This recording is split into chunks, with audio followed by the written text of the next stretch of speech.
Good evening, everybody. Andarki good evening. Check. So let's turn our Bibles to Isaiah chapter 20, verse 4. మన యొక్క Bible గ్రంథాలను యెషయా 20 అధ్యాయానికి తెరుద్దాం. Isaiah chapter 20, verse 4. యెషయా 20 గ్రంథము 4వ వచనం. I'll read for you. It says, "So shall the king of Assyria lead away the Egyptian prisoners and the Ethiopians captive, young and old, naked and barefoot, even with their buttocks uncovered, to the shame of Egypt." Here we see this is a prophecy how the king of Assyria will lead away Egyptians and the Ethiopians captive. ఇక్కడ ఈ యొక్క Assyria రాజు ఈ యొక్క ఇథియోపియాలను మరియు ఆ ప్రజలను ఎలా వారి ఆ యొక్క క్యాప్టివ్లోకి నడిపించబోతున్నాడో దాని గురించి చెప్పబడింది. So it says they will be taken naked and there will be shame. వారు నగ్నంగా వారు నడిపించబడతారని ఇక్కడ రాయబడింది. So even if you see in 2 Chronicles chapter 28, you don't have to turn there. Even in 2 Chronicles chapter 28, it talks about how the nation of Israel, they took the children of Judah into captivity. రెండవ దినవృత్తాంతములో రాసిన 28వ అధ్యాయంలో కూడా మనం ఎలా వారు చెరలో నడిపింపబడారనేది కూడా మనం అక్కడ చూస్తాము. So Israel, the nation of Israel, they took their own brethren, that is Judah, into captivity. ఇక్కడ ఇశ్రాయేలు ప్రజలు వారి సొంత ప్రజలైన వారి యూదా ప్రజలను వారు ఆ యొక్క చెరలోకి నడిపిస్తుంటారు. What usually happens when someone is taken captive? ఎప్పుడైతే ఒక ప్రజలు చెరలోకి నడిపించబడినప్పుడు ఏమవుతుంది? They are plundered. వారు ఏమి అర్థం కాని స్థితిలోకి అయిపోతుంటారు. They are looted. వాళ్ళు ఏం చేయలేని పరిస్థితులు అవుతారు. And they are taken nakedly. వారికి ఉన్న వస్తువులని వారు దొంగలించబడతాయి, అలాగే వారు నగ్నంగా మారబడతారు. And they will be taken as slaves to serve them. వారు స్లేవ్స్ గా వారు నడిపించబడతారు. In history, you know, Jews during Hitler time also, you know, before they were killed in gas chambers, they were taken as captives. ఈ యొక్క మనము హిస్టరీలో కనుక మనం చూసినట్లయితే ఈ యొక్క యూదులు వారు కూడా ఎంతో కఠిన స్థితిలలో వారు వెళ్ళడం చూస్తున్నాం. So they were made naked. వారు నగ్నంగా మారబడ్డారు. And their clothes and their hairs were also sold. వారి యొక్క దుస్తులు వాళ్ళ తల వెంట్రుకలు కూడా అమ్మబడ్డాయి. So this is what happens when someone is taken captive. These are things that will happen. ఎప్పుడైతే ఎవరైతే చెరలోకి కొనబడిపోతారో వారు ఇలాంటి పరిస్థితులను ఎదుర్కోవాల్సి వస్తుంది. Now what would happen to a person who is taken captive when he is naked? What will go into their mind? ఎప్పుడైతే ఒక ప్రజలు నగ్నంగా వారు చెరలోకి నడిపింపబడతారో అప్పుడు ఏమవుతుంది? It makes that person feel degraded.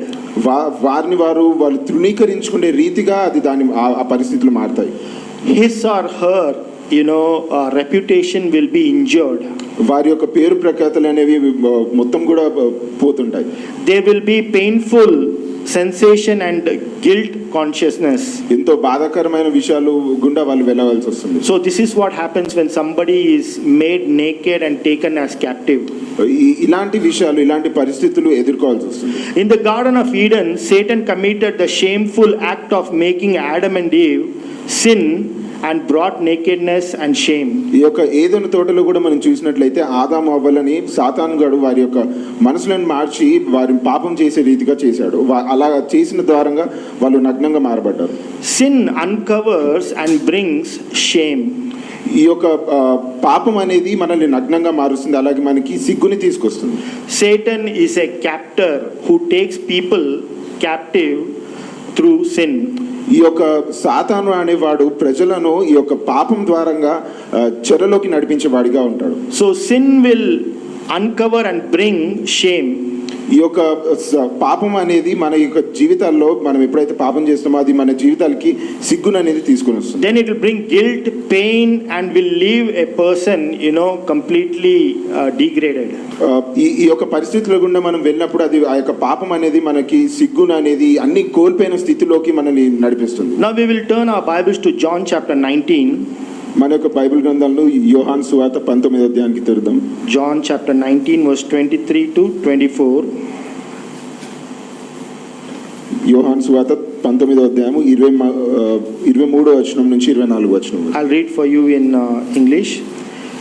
Then the soldiers, when they had crucified Jesus, took his garments and made 4 parts, to every soldier a part, and also his coat. Now the coat was without seam, woven from the top throughout. They said therefore among themselves, let us not rend it, but cast lots for it, who it shall be, that the scripture might be fulfilled, which saith, they parted my raiments among them, and for my vesture they did cast lots. These things therefore the soldiers did. Here we see how Jesus Christ on the cross, how the soldiers, they mocked him, and they are casting lots for Jesus Christ's clothes. ఈ యొక్క యేసుక్రీస్తు ప్రభు వారు శిలువ పైన ఉన్నప్పుడు ఇక్కడ ఆ యొక్క సైనికులు ఎలాగా యేసుక్రీస్తు ప్రభువుని వారు వారి యొక్క మాటల ద్వారా ఎలా చెడ్డ మాటలు వారు పలుకుతున్నారో చూస్తున్నాం. Now the creator of the universe, Lord Jesus Christ, now he is on the cross naked. ఈ యొక్క లోకాన్ని సర్వలోకాన్ని సృష్టించిన దేవుడే ఆ యొక్క శిలువ పైన నగ్నంగా నిలవబెట్టబడ్డారు.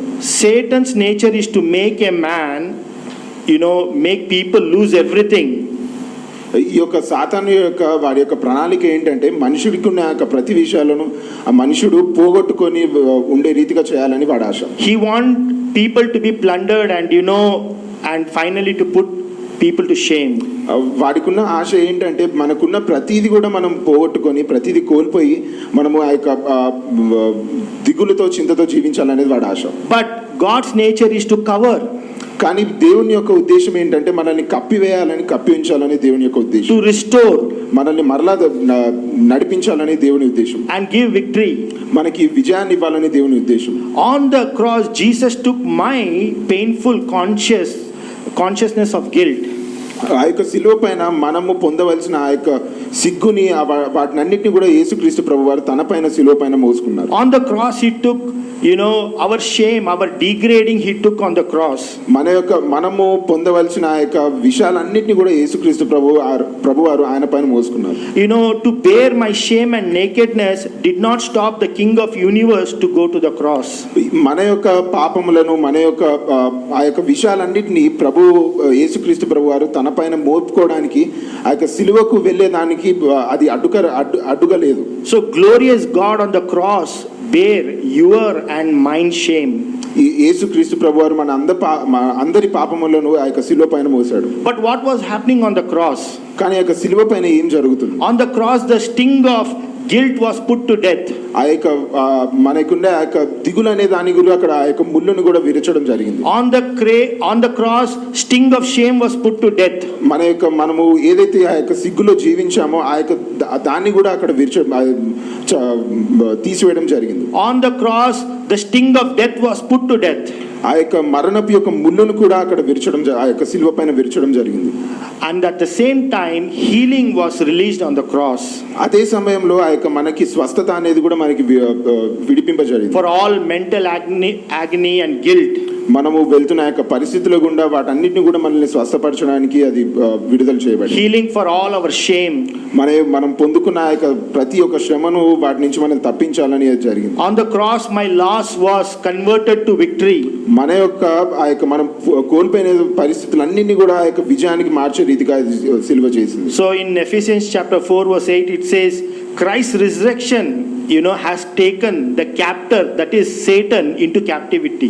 ఈ యొక్క ఎఫెసీ గ్రంథం 4వ అధ్యాయం 8వ వచనంలో కూడా మనం చూసినట్లయితే ఆ యొక్క సాతాను గాని చెరలోకి నడిపించడం యేసుక్రీస్తు ప్రభు వారి యొక్క ఆ యొక్క మరణం అనేది సాతాను గాని యొక్క చెరలోకి నడిపించబడిందని వాక్యం సెలవిస్తుంది. In Colossians chapter 2:15 Jesus Christ's resurrection has put Satan to shame. ఈ యొక్క కొలొస్సీయ గ్రంథము 2వ అధ్యాయంలో కూడా మనం చూసినట్లయితే యేసుక్రీస్తు ప్రభు వారి యొక్క పునరుద్ధానం ద్వారా సాతానుడు ఆ యొక్క సిగ్గులో నడిపించడం జరిగింది. In the Garden of Eden, Satan put Adam and Eve to shame. ఏదెను తోటలో మనం చూసినట్లయితే ఆదాము అవ్వలని ఆ యొక్క సాతానుడు సిగ్గులోకి నడిపించాడు. On the cross and in resurrection, Satan was put to shame. కాకపోతే ఇక్కడ చూసినట్లయితే యేసుక్రీస్తు ప్రభువారు ఆ యొక్క సిలువ పైన ఆయన యొక్క పునరుద్ధానం ద్వారా ఈ యొక్క సాతానుడిని ఆ యొక్క సిగ్గు చేతిలోకి నడిపించడం జరిగింది. Once the captor Satan, now he has become captive. ఆ యొక్క సిగ్గులోనికి నడిపించే ఆ యొక్క వ్యక్తి ఇప్పుడు ఆ యొక్క సిగ్గులోకి చెరగా పంపించబడ్డాడు. In the Garden of Eden, Satan with a lie robbed Adam and Eve's clothing. ఈ యొక్క ఒక అబద్ధం ద్వారా ఆ యొక్క ఆదాము మరియు అవ్వల యొక్క వారి యొక్క దుస్తులను వాడు పొందుకోవడం చూస్తాం. Though they did not have clothes, but he made them feel naked.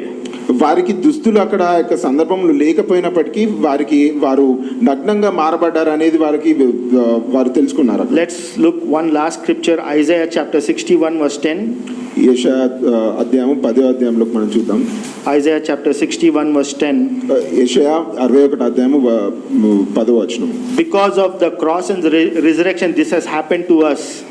ఆ యొక్క యేసుక్రీస్తు ప్రభువారి యొక్క సిలువ మరియు యొక్క పునరుద్ధానం ద్వారా ఇది మనకు జరిగింది. It says, I will greatly rejoice in the Lord, my soul shall be joyful in my God, for he hath clothed me with the garments of salvation, he hath covered me with the robe of righteousness, as a bridegroom decketh himself with ornaments, and as a bride adorneth herself with her jewels.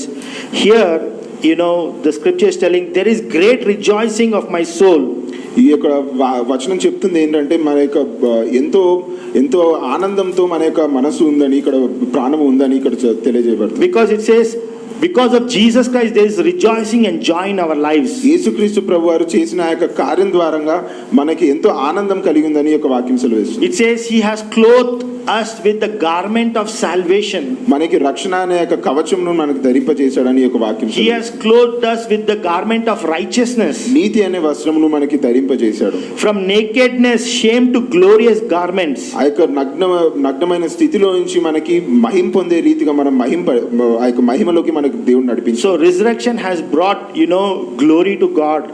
ఈ యొక్క పునరుద్ధానం అనేది దేవునికి మహిమను తీసుకొని వచ్చింది. And for us, garment of salvation and garment of righteousness. మనకి ఆ యొక్క నీతి అనే వస్త్రమును అలాగే రక్షణ అనే కవచమును మనకి కలుగజేసింది. Amen.